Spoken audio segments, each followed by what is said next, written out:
저는 50대 후반의 주부입니다. 아이들도 어느덧 성인이 되어 각자의 삶을 찾아 나가고 지금은 남편과 둘이 단촐하게 살고 있습니다. 예전에는 정신없이 흘러가던 시간이 이제는 조금은 느슨하게, 조금은 여유롭게 흐르는 것 같습니다. 요즘은 80이 넘은 엄마를 신경 쓰느라 바쁘게 살고 있습니다. 엄마는 올해로 여든이 훨씬 넘으셨습니다. 연세가 많다 보니 하루에도 몇 번씩 약봉지를 챙기며 살아가십니다. 혈압약, 콜레스테롤약, 뼈약, 소화제. 작은 봉투 하나에서 시작된 약이 어느새 주머니 2개를 채우고도 남는 양이 되었습니다. 그런데도 큰 탈 없이 치매 없이 지내고 계시다는 사실이 얼마나 감사한지 모릅니다. 가끔은 저보다도 더 또렷한 모습으로 제 얘기를 찌르르 꿰뚫는 날도 있으니 말입니다. 그렇지만 이렇게 정신이 또렷하다고 해서 걱정이 사라지는 것은 아닙니다. 엄마는 여전히 여리고 사소한 일에도 흠칫하며 저를 찾곤 하십니다. 어느 날엔가 엄마에게서 전화가 걸려왔습니다. 바카스가 다 떨어졌다. 그 한마디에 저는 상황을 빠르게 떠올립니다. 엄마는 바카스가 바닥을 보이면 쌀이 떨어진 것처럼 초조해 하십니다. 엄마는 젊으셨을 때 시집살이를 호되게 하셔서 가슴이 늘 답답하였고, 그때부터 동네 구멍가게에서 몰래 바카스를 사 드셨다고 합니다. 그때부터 쭉 가슴이 답답할 때마다 바카스를 찾으셨습니다. 그래서 그게 떨어지면 곧바로 저에게 전화를 하십니다. 하루는 엄마의 바카스 전화가 반복되자 저도 모르게 짜증이 올라와 말해버렸습니다. 엄마, 오빠한테도 뭐 좀 사달라고 해봐요. 바카스 100개 사다 놓으라고 한번 해봐. 그러자 엄마는 못 들은 척 모르는 척 능청을 부리십니다. 응? 뭐라고 했니? 그 순간 저는 더 기가 막혀서 말했습니다. 엄마, 오빠도 자식이에요. 나도 남편 돈 다 쓰고 있다니까. 그러면 엄마는 꼭 이 말로 마무리합니다. 밥 먹으러 가자. 내가 밥 살게. 그런데 저는 압니다. 엄마가 계산하는 그 카드도 제 카드라는 사실을. 엄마가 자존심 상할까봐 그 사실을 굳이 말하지 않고 조용히 두 눈을 감아드릴 뿐입니다. 여지없이 오늘도 카운터 앞에 당당하게 서서 카드를 내밉니다. 얼마나 하는 행동이 귀여우신지 저도 모르게 킥킥 웃었습니다. 엄마는 가끔 웃으며 이런 말도 하십니다. 내 돈보다 아들 돈은 어려운 거야. 아들이 그걸 알고 있으려나 모르겠다.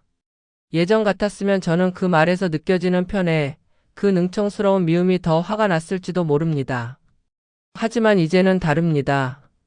자식들을 모두 키우고 인생의 중반을 지나 조금은 뒤를 돌아볼 수 있게 되다 보니 엄마의 저런 능청이 외롭고 단조로운 일상의 비타민이 되었습니다. 그러나 이런 일상의 반복 속에서도 나이든 엄마를 모시는 일이 늘 웃음만 있는 것은 아닙니다. 때로는 엄마가 기대는 무게가 부담스러운 순간도 있습니다. 엄마의 전화벨이 울릴 때마다 이번엔 또 무슨 일일까 하는 걱정부터 앞설 때도 있습니다. 그럴 때마다 저는 깊게 숨을 들이마시고 제 스스로에게 말합니다.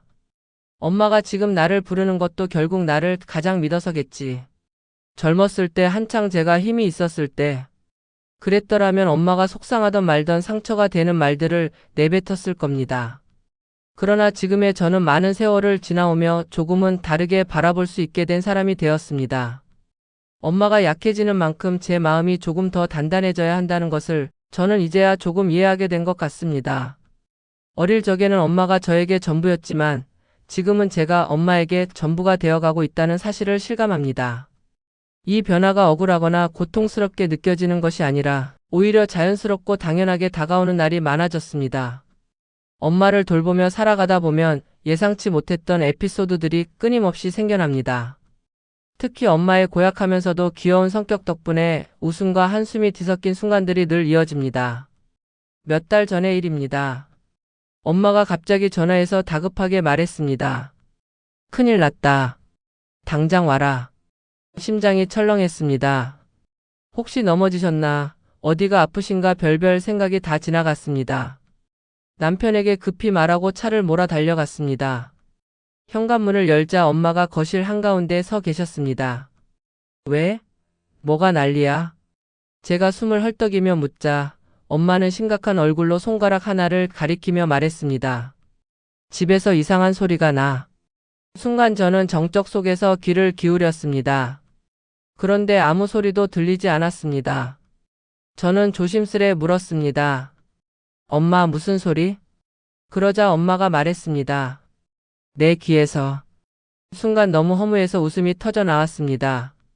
알고 보니 귀지가 말라서 약간 바스락거리는 소리가 들렸던 것인데 엄마는 그걸 집에서 나는 소리라고 생각한 것이었습니다.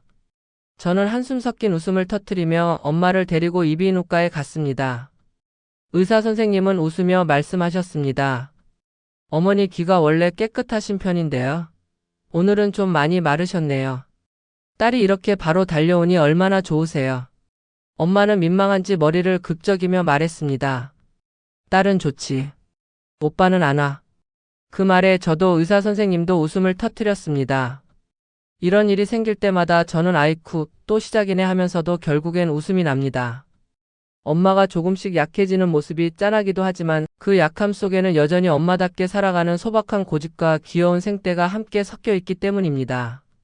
그렇게 엄마와 함께 늙어가고 있는데 오래간만에 저희 딸한테서 전화가 왔습니다. 엄마 할머니 모시고 우리 소풍 한번 가자. 또 언제 가게 될지 모르니까 말야. 딸의 기특한 제안에 저는 엄마를 모시고 작은 소풍을 가기로 했습니다.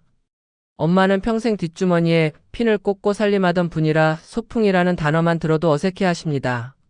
뭘 또 그런 걸 하니? 귀찮게. 입은 그렇게 말하시면서도 표정은 이미 들떠 있습니다. 저는 엄마가 좋아하는 김밥과 삶은 달걀, 그리고 꼭 챙기라고 하신 바카스를 가방에 넣었습니다. 엄마는 평소에는 잘 걷지 못해 힘들어 하시지만 그날만큼은 이상하게도 발걸음이 가볍고 허리도 고다 보였습니다. 공원에 도착해 벤치에 앉으니 엄마는 시원한 바람에 눈을 떴습니다.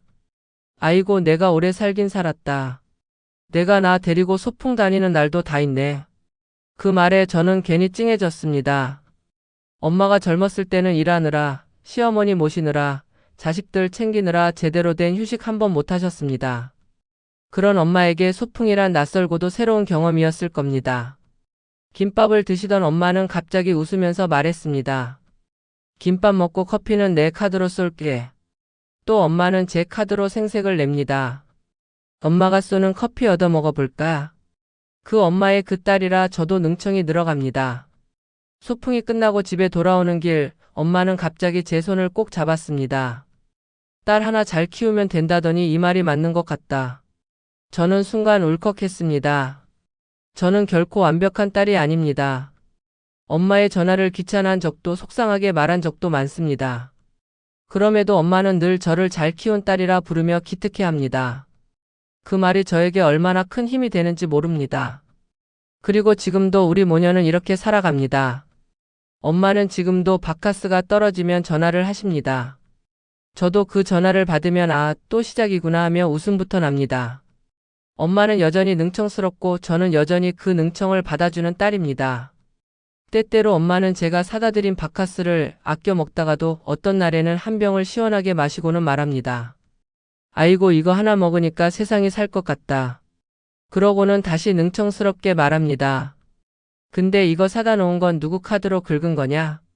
저는 정색한 척 말합니다. 당연히 내 카드지요. 그러면 엄마는 또 껄껄 웃으며 제 어깨를 툭 칩니다.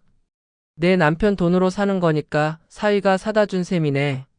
이럴 때면 저는 한숨을 쉬면서도 결국 웃게 됩니다.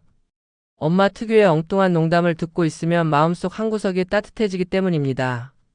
이제 저는 엄마의 작은 투정도 사소한 부탁도 능청스러운 농담도 모두 소중합니다. 엄마가 오늘도 저에게 전화를 걸 수 있다는 사실 자체가 얼마나 큰 축복인지 알게 되었기 때문입니다. 언젠가는 이 전화벨 소리가 그리워질 날이 오겠지요. 그러니 지금은 조금 귀찮아도 조금 힘들어도 그 시간을 마음껏 사랑하려 합니다. 엄마는 늙었고 저도 나이를 먹어갑니다. 그러나 우리 모녀는 여전히 서로에게 기대며 살아갑니다. 엄마는 제게 조금씩 의지하고 저는 엄마를 조금 더 단단하게 안아드립니다. 그렇게 하루하루가 쌓여 우리의 삶은 조금은 서툴고 조금은 귀엽고 무엇보다 따뜻하게 흘러갑니다.